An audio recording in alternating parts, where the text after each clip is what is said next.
Hello dear friends, നമുക്ക് ഇന്ന് വെണ്ടയ്ക്ക ഉണ്ട് നല്ല സിമ്പിൾ ആയിട്ട് പെട്ടെന്ന് ഉണ്ടാക്കാൻ പറ്റിയ ഒരു സാമ്പാറിന്റെ റെസിപ്പി നോക്കാം. സാധാരണ നമ്മുടെ തെക്കൻ കേരളത്തിലൊക്കെ വെജിറ്റബിൾസ് എല്ലാം ഇട്ടിട്ടാണ് സാമ്പാർ ഉണ്ടാക്കുക. വടക്കൻ കേരളത്തിലാണെങ്കിൽ തേങ്ങ വറുത്തരച്ച സാമ്പാറാണ്. അപ്പോൾ ഇത് തേങ്ങ വറുത്തരയ്ക്കൊന്നുമില്ല, എല്ലാ വെജിറ്റബിൾസും ഉപയോഗിക്കുന്നില്ല കേട്ടോ. ആകെ നമ്മൾ വെണ്ടയ്ക്കയും തക്കാളിയും സവാളയാണ് യൂസ് ചെയ്യുന്നുള്ളൂ. അപ്പോൾ സവാള അതായത് ഇതേപോലെ നമ്മൾ പരിപ്പ് കഴുകി വൃത്തിയാക്കുക. ഇതിലേക്ക് ഇതുപോലെ ഒരു 1-2 കുഞ്ഞ് സവാള മുറിച്ചിടുക. പിന്നെ നമ്മൾ ആവശ്യത്തിന് വെള്ളം ഒഴിക്കുക. പിന്നെ അതിലേക്ക് ആവശ്യത്തിനുള്ള കുറച്ച് ഉപ്പും കൂടെ ചേർത്ത് കൊടുക്കുക. അപ്പോൾ ഇത്രയും ചെയ്തതിന് ശേഷം നമുക്ക് ഇതൊന്ന് അടച്ചു വെച്ചിട്ട് ഒരു 3-4 വിസിൽ, ഇത് സ്റ്റീലിൻ്റെ കുക്കറായതുകൊണ്ട് ഞാനൊരു 4 വിസിൽ അടിക്കുന്നുണ്ട്. പിന്നെ നമ്മൾ എടുത്തിട്ടുള്ളത് ഒരു 5-6 മൂക്കാത്ത വെണ്ടയ്ക്ക, പിന്നെ 2 തക്കാളി. തക്കാളിയൊക്കെ വേണമെങ്കിൽ കുറച്ച് ഉപയോഗിക്കാം, പുളി അധികം വേണ്ടാത്തവർക്ക് വേണമെങ്കിൽ തക്കാളി കുറച്ച് ഉപയോഗിക്കാം കേട്ടോ. ഒരെണ്ണം മതിയാവും. അതിന് നമുക്ക് നന്നായിട്ട് കഴുകി വൃത്തിയാക്കി കട്ട് ചെയ്തിട്ട് എടുക്കാം. ഓക്കെ. പിന്നെ നമുക്ക് സാമ്പാറിലേക്ക് നമുക്ക് കുറച്ച് പുളി വേണം. അപ്പോൾ ഒരു ചെറിയ നെല്ലിക്കൻ്റെ വലുപ്പത്തിലുള്ള പുളി ഞാനിവിടെ വെള്ളത്തിലിട്ട് വെക്കുന്നുണ്ട്. അപ്പോൾ ഇത് നമുക്ക് ലാസ്റ്റിൽ ആഡ് ചെയ്യാം. ഓക്കെ, അതവിടെ ഇരിക്കട്ടെ. അപ്പോൾ അത് നമുക്ക് ഇനി ഒരു പാൻ ഇതുപോലെ അടുപ്പത്ത് വെച്ച് ചൂടായി കഴിയുമ്പോൾ മാത്രം 2 ടീസ്പൂൺ വെളിച്ചെണ്ണ ചേർത്ത് കൊടുക്കുക കേട്ടോ. എന്നിട്ട് നമുക്ക് അതിലേക്ക് നമ്മൾ കഴുകി വൃത്തിയാക്കി കട്ട് ചെയ്ത് വെച്ചിട്ടുള്ള വെണ്ടയ്ക്ക് ചേർത്ത് കൊടുക്കുക. അപ്പോൾ വെണ്ടയ്ക്ക് ഇടുമ്പോൾ തന്നെ ചിലപ്പോൾ ഒന്ന് ഇങ്ങനെ വെള്ളം ഉള്ളതുകൊണ്ട് പൊട്ടിത്തെറിക്കാനുള്ള ചാൻസ് കുറച്ച് നീങ്ങി നിൽക്കണം കേട്ടോ. എന്നിട്ട് അതിലേക്ക് ഈ വെണ്ടയ്ക്ക് ആവശ്യമായിട്ടുള്ള ഉപ്പ് മാത്രം ചേർത്ത് കൊടുത്തിട്ട് ഒന്ന് മിക്സ് ചെയ്ത് കൊടുക്കുക. ഒന്ന് മിക്സ് ചെയ്ത് വെണ്ടയ്ക്ക് ഉപ്പും കൂടെ ഒന്ന് യോജിപ്പിച്ചതിന് ശേഷം നമുക്കിതൊന്ന് അടച്ചു വയ്ക്കാം. അപ്പോൾ അടച്ചു വെച്ചൊരു 5 മിനിറ്റ് ഇങ്ങനെ കുക്ക് ചെയ്യാം കേട്ടോ. അപ്പോൾ അത് 5 മിനിറ്റ് ഒക്കെ കഴിയുമ്പോഴത്തേക്ക് നമ്മുടെ വെണ്ടയ്ക്ക നന്നായിട്ട് വെന്ത് വന്നിട്ടുണ്ട്. ഇനി നമുക്കിതിലേക്ക് നമ്മൾ കട്ട് ചെയ്ത് വെച്ചിട്ടുള്ള ടൊമാറ്റോ, തക്കാളി ചേർത്ത് കൊടുക്കാം.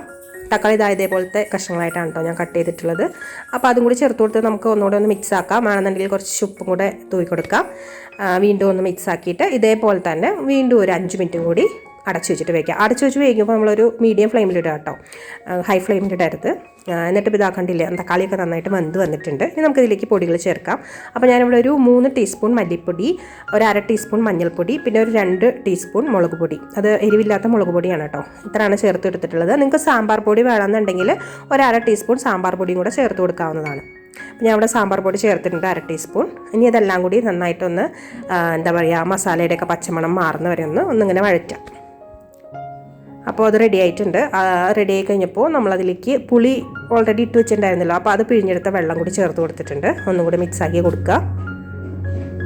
ഇനി നമുക്കിതിലേക്ക് നമ്മൾ നേരത്തെ വേവിച്ച് വെച്ചിട്ടുള്ള പരിപ്പും സവാള ഉണ്ടല്ലോ, അപ്പോൾ അതും കൂടെ ഇതിലേക്ക് ചേർക്കാം. ഒന്നുകിൽ ഇതിലേക്ക് ചേർക്കുക, അല്ലെങ്കിൽ ഇത് അതിലേക്ക് ചേർക്കുക, എങ്ങനെയായാലും കുഴപ്പമില്ല കേട്ടോ. ചേർത്തിട്ട് എല്ലാം കൂടി നന്നായിട്ടൊന്ന് മിക്സ് ചെയ്യാം. നിങ്ങൾക്ക് വേണമെന്നുണ്ടെങ്കിൽ കായം പരിപ്പ് വേവിക്കുന്ന സമയത്ത് കുറച്ച് അതിൽ ആഡ് ചെയ്ത് കൊടുക്കാം. അതല്ലാന്നുണ്ടെങ്കിൽ ഇതായിപ്പോൾ മസാലകളൊക്കെ ഒന്ന് ചൂടാക്കിയ സമയത്തും കുറച്ച് കായം വേണമെങ്കിൽ ചേർക്കാം. ഞാനിപ്പോൾ കടുക് വറുക്കുന്ന സമയത്താണ് കേട്ടോ കായം ചേർക്കുന്നത്. അത് നിങ്ങളുടെ ഇഷ്ടത്തിനനുസരിച്ച് എങ്ങനെയാണെന്ന് വെച്ചാൽ ചേർത്തോളൂ. പിന്നെ അത് മല്ലിയില അതേപോലെ കട്ട് ചെയ്തിട്ട് കൊടുത്തിട്ടുണ്ട്. പിന്നെ ഞാൻ കടുക് വറുത്ത് ചേർക്കുന്നുണ്ട്. കടുക് വറുത്തത് എണ്ണയിൽ കടുകും അതുപോലെ വറ്റൽമുളകും കറിവേപ്പിലയും പിന്നെ ഒരു 1/4 ടീസ്പൂൺ കായം കൂടി ഫ്രൈ ചെയ്തിട്ടാണ് ചേർത്തിട്ടുള്ളത്. അപ്പം കായം നിങ്ങൾക്ക് ഇഷ്ടമുള്ള സമയത്ത് ആഡ് ചെയ്ത് കൊടുക്കുക. അപ്പോൾ സിമ്പിളായിട്ട് പെട്ടെന്ന് ഉണ്ടാക്കാൻ പറ്റുന്ന ഒരു സാമ്പാറിൻ്റെ റെസിപ്പിയാണ്. അപ്പോൾ നിങ്ങൾക്ക് ഇത് ഈസി ആയിട്ട് തോന്നുന്നുണ്ടെങ്കിൽ ഒന്ന് ട്രൈ ചെയ്ത് നോക്കുക. ട്രൈ ചെയ്തിട്ട് നിങ്ങളുടെ അഭിപ്രായങ്ങളൊക്കെ കമൻറ്റിൽ ആഡ് ചെയ്യുക. അതുപോലെ വീഡിയോ ലൈക്ക് ചെയ്യുക, ഷെയർ ചെയ്യുക കേട്ടോ. അപ്പോൾ അടുത്ത വീഡിയോയിൽ കാണാം. ബൈ.